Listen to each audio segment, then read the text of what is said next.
জন্মাষ্টমী উপলক্ষে আজ আমি বাড়িতে পোলাও রান্না করেছি আর সাথে ছিল পনিরের তরকারি। হ্যাঁ, এই ভিডিওটা আজ তোমরা পাবে না, কাল পাবে। তো চলো তোমাদের দাদা কি করছে একবার তোমরা দেখে নাও। তোমাদের দাদা এখন অন্বেষাকে পড়িয়ে তারপর ওর বইগুলো গুছিয়ে রাখছিল। তো এরপর ওর কাছে আমাদের একটাই রিকোয়েস্ট ছিল মা মেয়ের। তো কি রিকোয়েস্ট তোমরা দেখে নাও, পুরো ভিডিওটা দেখো, কেউ স্কিপ করবে না। স্কিপ করলে অনেক কিছু মিস করবে। হ্যাঁ, তোমরা হয়তো অনেকেই ভাবছো যে তোমাদের দাদাকে কেন আমি রান্নাঘরে নিয়ে এসেছি আর কী বা রিকোয়েস্ট হতে পারে। এমন কিছু ব্যাপার নয়, তোমাদের বলি। তোমাদের দাদার হাতে আমাদের পছন্দ হচ্ছে সামান্য আলু ভাজা। তো ওর হাতের ওই আলু ভাজাটা ভীষণ ভালো লাগে। তো সেই কারণে ওকে রান্নাঘরে নিয়ে এসেছি। আর কি জানো তো বন্ধুরা, আমরা স্বামী স্ত্রী দুজনকে হেল্প করে কাজ করতে ভীষণ ভালোবাসি। আমার মনে হয় এটাতে বেশি বন্ডিংটা আরও ভালো হয়।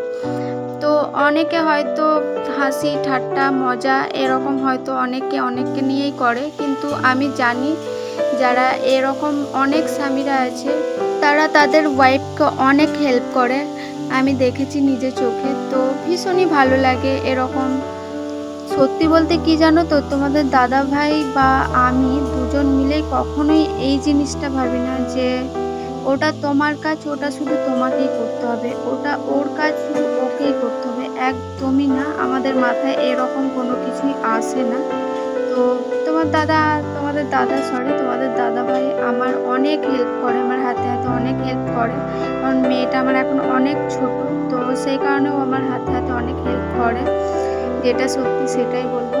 আর এদিকে দেখে নাও তোমাদের দাদাভাই এখন কি করছে, এই যে হাত ধুয়ে নিল, এরপর একবার নাড়াচাড়া করে নেবে। তো চলো তোমাদের একবার দেখাই ওর আলু ভাজাটা। তো এই যে ও আমাকে বলছিল যে আলু ভাজার মধ্যে কি এমন আছে যে আমার আলু ভাজাটাই তোমাদের ভালো লাগে। তো ওকে আমি একটাই বললাম কথা, যে তোমার আলু ভাজাটাই জানি না, হয়তো অনেকের হাতে অনেক কিছু মানে কি বলবো ভালো লাগে, তবে এই যে আলু ভাজাটা। আর আমি এখানে রিং লাইট নিয়ে এসেছি, কারণ আমাদের ঘরের আলোটা ভীষণ পাওয়ারটা মানে একদম হয়ে এসছে, কম হয়ে এসছে। তো সেই কারণে রিং লাইট নিয়ে করতে হচ্ছে। তো দেখে নাও, তো এটা রাত্রে, তো আমি রাত্রে ভীষণ হালকা খাবার খেতে ভীষণ পছন্দ করি। তো ওকে বললাম যে আজকে আমি রাত্রে আলু ভাজা মুড়ি খাবো। আর আমার দেখো আমার মেয়েও আলু ভাজা মুড়ি খাচ্ছে, আর আমার হাজব্যান্ড মানে তোমাদের দাদাভাই ও রুটি খাবে। তো এইদিকে আমি যে পোলাওটা বানিয়েছিলাম সেই পোলাওটা অল্প রয়েছে। তো ওকে আমি অন্বেষাকে আমি আলুটা ভেজে দিচ্ছি, আর এই যে বদমাইশি করছে পাশে বসে, বলছে আমার দিকে না এইদিকে ক্যামেরা করো। তো যাই হোক, ওর বাবা ক্যামেরা ধরেছিল। তো এই যে তোমাদের দাদাভাই এখন খাচ্ছে। আর এইদিকে পুচকি আমার কি করছে চলো দেখে নাও তোমরা একবার। এইদিকে এই যে পুচকিটা আমার ঘুম হচ্ছে, আর ওর না তাকিয়ে ঘুম। তো চলো ওর কিছু দুষ্টুমিটা একবার দেখে নাও। এই দেখো, তো আমি সেই সময় ক্যামেরার মাধ্যমে তোমার দেখাতে পারলাম কিছু। ওর না এটা ঘুমিয়ে অভ্যেস, ও এরকমভাবে জেগে ওঠে মাঝে মধ্যে, আবার ঘুমিয়ে যায়, আবার জেগে যায়, এইভাবে ও প্রায় করতেই থাকে এরকমই।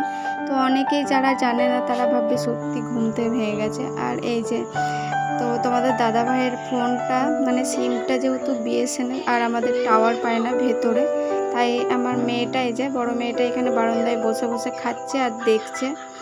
এইদিকে আমি ওই ঘরে খাটে বসিনি, কারণ হচ্ছে মেয়ে যেহেতু ঘুমিয়ে রয়েছে ওই ঘরে, তো মুড়ি টুড়ি পড়লে বিছানার মধ্যে পিঁপড়ে লেগে যাওয়ার ভয় আছে। তো সেই কারণে আমি পাশের রুমে এসে বসে মুড়ি খাচ্ছিলাম, আর তোমাদের দাদাভাই রুটি খাচ্ছিল নিচে বসে। ও বললো না আমি নিচেই খাবো, আমি ওপরে খাবো না। তো সেই কারণে এই যে আমি অন্বেষাকে আবার কথা বলছিলাম, তো কিছু একটা বলছিলাম, আমি ভুলে গেছি এখন। যাই হোক, এই যে অন্বেষাও চলে এসছে। তো অন্বেষার সাথে আমি গল্প করছিলাম আর খাবারটা খেয়ে নিচ্ছিলাম। তো চলো খাবার খেয়ে তারপর তোমাদের সাথে কথা বলবো।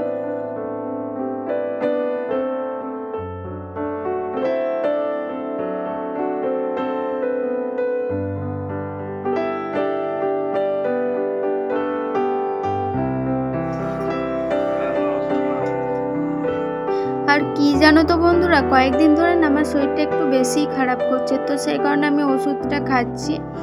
আর চলো ওষুধটা খেয়ে তারপর তোমাদের সাথে কথা বলি।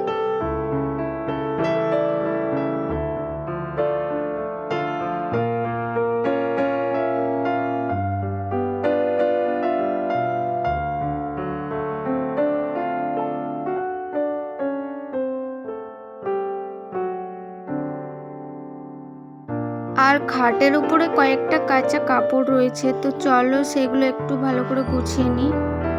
আর এগুলো রাত্রে গুছিয়ে নিতে হচ্ছে, কারণ আমার মেয়ে তো ভীষণ ছোট, তো তোমরা তো জানোই এখন বাচ্চাদের জ্বলন কেমন, তো সেই কারণে সকালে যদি টাইম না হয় তো সেই কারণে গুছিয়ে নিলাম। আর এই যে বিছানাটা রয়েছে, বিছানাটাও একবার ঝেড়ে নেব।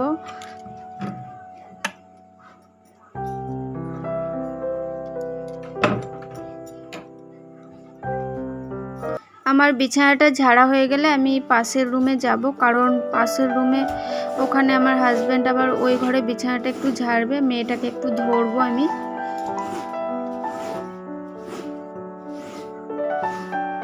এই যে পুচকুকে এখন আমি নিলাম, আর পুচকু এখন ঘুমোচ্ছে, ভীষণ ঘুমোচ্ছে। জানি না রাত্রে কি করবে, সারা দিন ঘুমিয়েছে, কি বলবো, এই সময় ও ঘুমোয় না, আজ জানি না কেন ঘুমোচ্ছে। আর এই টাইমটাও ভীষণ জ্বালাতন করে ঘুমোবার টাইমে। তো তোমাদের দাদাভাই এখন বিছানাটা পুরো ঝেড়ে নিয়েছে, এরপর পুচকির বিছানাগুলো পেতে দেবে এক এক করে। তো তারপর ওকে শুইয়ে দেবো, কারণ ঘুমন্ত ছেলেকে তো কোলে রাখলে ও আরও বেশি জ্বালাতন করবে আর কয়েকদিন পরে। তো দেখতে পাচ্ছ এখন ওর বিছানা ঝাড়া কমপ্লিট, বিছানা পেতেও দিয়েছে। এরপর আমি ওকে আস্তে করে শুয়ে দেবো। তো তোমাদের দাদাভাই আমাকে বলছিল ওকে আস্তে করে শুয়ে দাও, উঠিও না, তো এই প্যাম্পাসটা পরিয়ে দিও তারপর। তো আমি দেখলাম যে হ্যাঁ, তো প্যাম্পাসটা এরপর আমি ওকে পরিয়ে দেব।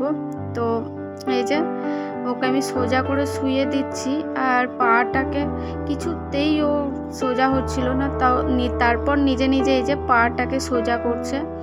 তো আমার তো ভীষণ হাসিও পাচ্ছিল, কি বলবো, পাটাকে নিজে নিজেই আবার সোজা করছে। আমি যখন সোজা করতে যাচ্ছি তখন ও সোজা করছে না, অথচ নিজে নিজেই সোজা করছে। আর এই প্যাম্পাসটা এরপর পরিয়ে নিয়েছি। দেখো, ভিডিওটা যদি তোমাদের ভালো লেগে থাকে তাহলে প্লিজ আমার ভিডিওটা লাইক করবেন আর সাবস্ক্রাইব করবেন, আর কোনো প্রশ্ন থাকলে কমেন্ট করে জানাতে ভুলবেন না। তো আজকের মতো এখানেই শেষ করছি, আবারও দেখা হবে নতুন কোনো ব্লগে। আর সবাই ভালো থাকবেন, সুস্থ থাকবেন। নমস্কার।